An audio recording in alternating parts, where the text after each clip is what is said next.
Have you ever been to an event that was so uneventful it actually became legendary? Today, we re-diving into one of the most wonderfully boring stories in history, the tale of the 1933 Scandinavian Sledding Festival, an event so calm it's celebrated for its sheer lack of excitement. Picture this, it's Christmas time in a small, picturesque Scandinavian town. The air is crisp, snowflakes are gently falling, and the community is buzzing with anticipation for the annual sledding festival. Everyone gathers with their wooden sleds, ready for a day of winter fun, but there's a slight problem. The snow is incredibly soft and powdery, almost like fine sugar. And the hill chosen for the event? Well, let's just say it was more of a gentle, rolling slope than a thrilling, steep decline. So what happened next? Absolutely nothing dramatic. The festival began, and one by one, participants took their turns. They'd push off, glide for a few feet with the grace of a snail, and then come to a soft, fluffy stop. There were no high-speed races, no dramatic wipeouts, no cries of exhilaration. Just a series of very, very slow slides. Kids would get on their sleds, shuffle forward a bit, and then stand up, dragging their sleds back to the top for another go. Adults would sit, bundled in thick wool coats, and slide just far enough to feel a gentle breeze before sinking into the deep powder. The crowd wasn't cheering wildly. Instead, they were chatting quietly, sipping warm drinks from flasks, and enjoying the peaceful winter atmosphere. It was less of a sporting event and more of a collective outdoor nap. The most thrilling moment of the entire day, the one that got people talking, happened when a man named Lars, known for his slightly heavier build, managed to slide a whole 5 or 6 meters farther than anyone else. A ripple of polite applause went through the modest crowd. Someone might have even let out a quiet, "Ooh, that was it." That was the peak of the action. Lars became the undisputed, albeit very slow, champion of the day. He didn't win a grand trophy or a cash prize. His reward was a hearty pat on the back and the quiet admiration of his neighbors, who were mostly impressed he didn't get stuck immediately. It wasn't about the speed or the competition. It was about the simple, shared experience. Now, you might think an event like this would be forgotten, dismissed as a failure, but you'd be wrong. The townspeople absolutely loved it. In a world that was often chaotic and uncertain, the sheer predictability of the sledding festival was a source of comfort. There were no risks, no stress, just a calm, pleasant day spent outdoors with family and friends. People enjoyed the chance to socialize without the pressure of a high-stakes competition. They appreciated the beauty of the landscape, the crisp air, and the quiet joy of being together. The festival wasn't about adrenaline, it was about community. It was a day to slow down, literally, and appreciate the simple things in life. Years passed, and the story of the 1933 Sledding Festival became a beloved piece of local folklore.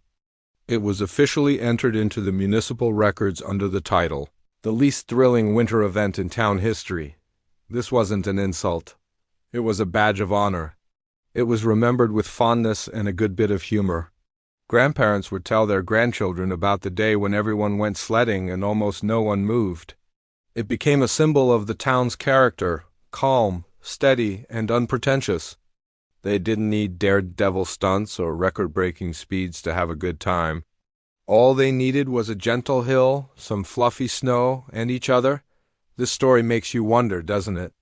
In our modern, fast-paced world, we're always chasing the next big thrill, the next adrenaline rush. We want everything to be faster, bigger, and more spectacular. But maybe we're missing something. The people of that small Scandinavian town in 1933 found joy in the exact opposite. They found contentment in the quiet, the slow, and the uneventful.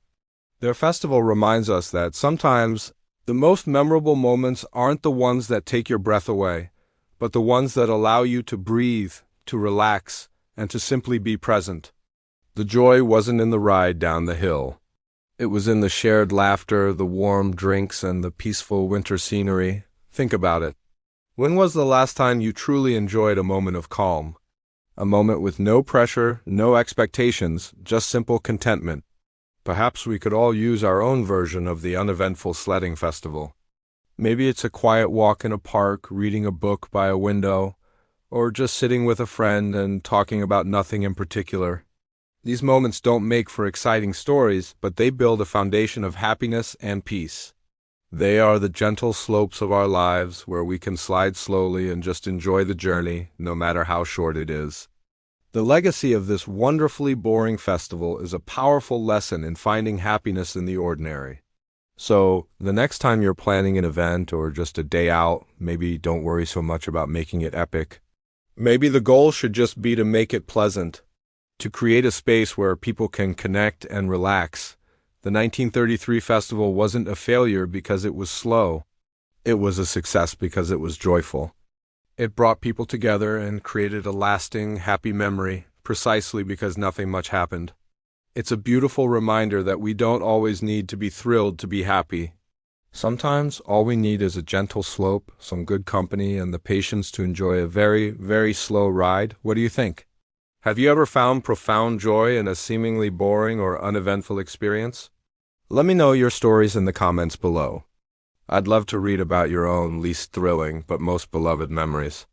This story really stuck with me, and it is a great reminder that the best things in life aren't always the loudest or the fastest. There's a special kind of magic in the quiet, predictable moments that we share with the people we care about. They might not make for a blockbuster movie, but they make for a pretty wonderful life. And that's the delightful story of the uneventful sledding festival of 1933. A testament to the joy of slowing down and appreciating the simple, quiet moments. Thank you so much for joining me on this gentle ride through history. If you enjoyed this story and want to hear more tales that make you think and smile, be sure to hit that like button and subscribe to the channel. It really helps us bring more stories like this to you. We've got plenty more fascinating, funny, and heartwarming histories to explore together. Until next time, stay curious and maybe try to find a little bit of uneventful joy in your week. Thanks for watching.